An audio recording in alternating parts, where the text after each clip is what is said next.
किसी ने बहुत खूब कहा है कि अगर आपको जीवन में गुस्सा आए तो 1 से 100 की गिनती कर लेना। अगर बहुत ज़्यादा गुस्सा आए तो 1 से 1000 तक की गिनती गिन लेना। देखना तुम्हारा गुस्सा ठंडा हो जाएगा। नमस्कार दोस्तों, हर दिन की भांति आज फिर से मैं आप लोगों के बीच एक छोटी सी कहानी लेकर आया हूँ, जिसका मुख्य पात्र है व्यापारी। एक व्यापारी था जो अपने राज्य में व्यापार किया करता था, और वो अपने व्यापार में उच्च कोटि का व्यापारी था, और वो चाहता था कि हम इस देश का सबसे बड़ा व्यापारी बनूं।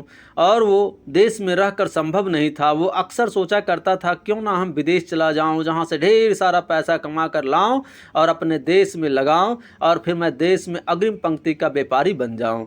वो अपने परिवार से अक्सरतः यह बातें किया करता था। अपने माता पिता से यह बोला करता था कि हमें विदेश जाने की अनुमति दो। लेकिन उसके माता पिता बहुत चिंतित रहते थे, क्योंकि उस व्यापारी का अभी तक शादी नहीं हुआ था। वो सोचते थे कि अगर यह विदेश में जाकर सेटल हो जाएगा तो फिर तो ये वहीं विदेशी लड़की से शादी कर लेगा, जो हमें पसंद नहीं है।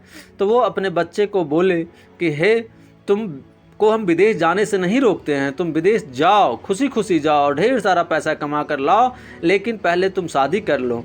तो वो लड़का राजी हो गया और अपने माता पिता की बात को मान लिया। फिर उसका 6 महीने के बाद शादी हो गई, और वो फिर से अपने माता पिता को बोला कि अब तो हमें जाने दो, मैं विदेश जाना चाहता हूँ। तो उसके माता पिता ने बोले कि ठीक है, तुम जाओ, लेकिन अब जिसे तुम लाए हो उससे भी तो अपना परमिशन ले लो।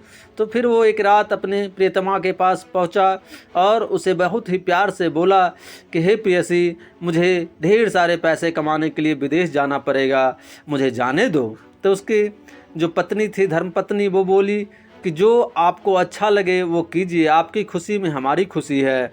वो खुश हो गया और खुशी खुशी विदेश चला गया। विदेश जाने के बाद वो बहुत सारा मेहनत करना स्टार्ट किया। विदेश में दिन दुगना रात चौगुना उसके व्यापार में बढ़ोतरी होना स्टार्ट हो गया।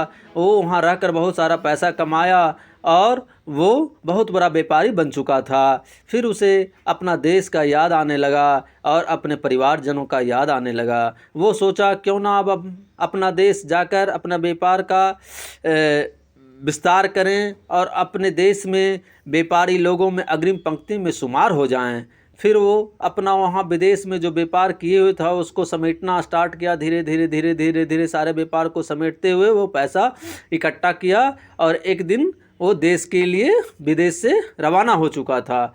वो जब एयरपोर्ट पे आता है तो वहाँ एक सज्जन से उसे मुलाकात होती है। वो सज्जन बहुत ही मायूस होकर बैठे हुए थे और दूर आसमान को देख रहे थे। इसे लगा कि कुछ न कुछ तो इन्हें तकलीफ़ है।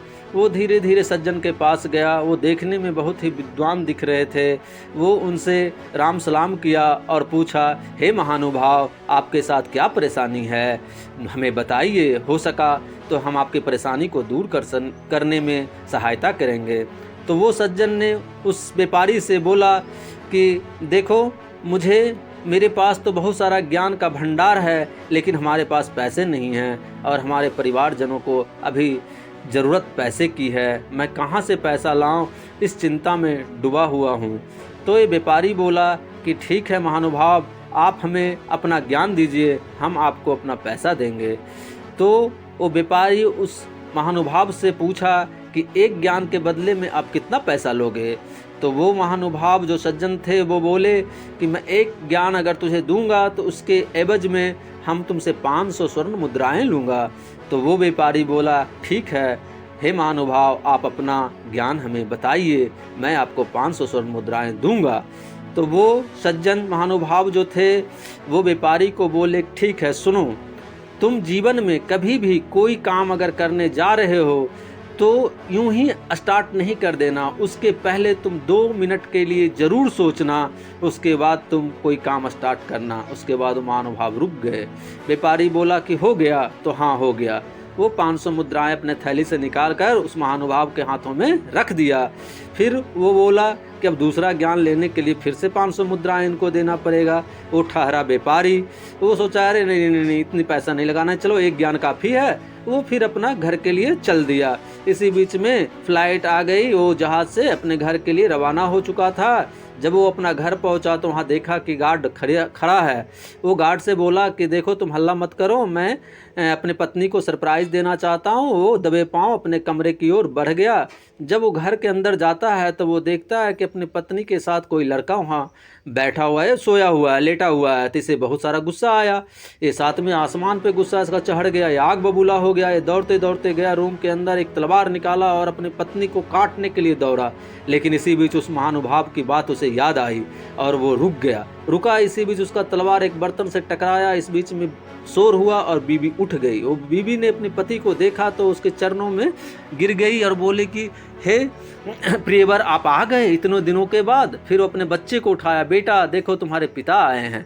वो दौड़ता हुआ बालक आया तो इसका गुस्सा शांत हो गया और उस महानुभाव की बातें याद आई और कि हर काम करने के पहले 2 मिनट सोचना चाहिए। तो जाकर वो अपने बेटे को गला लगाया और बोला कि आज तुमसे बहुत बड़ी गलती हो जाती। बहुत बहुत धन्यवाद।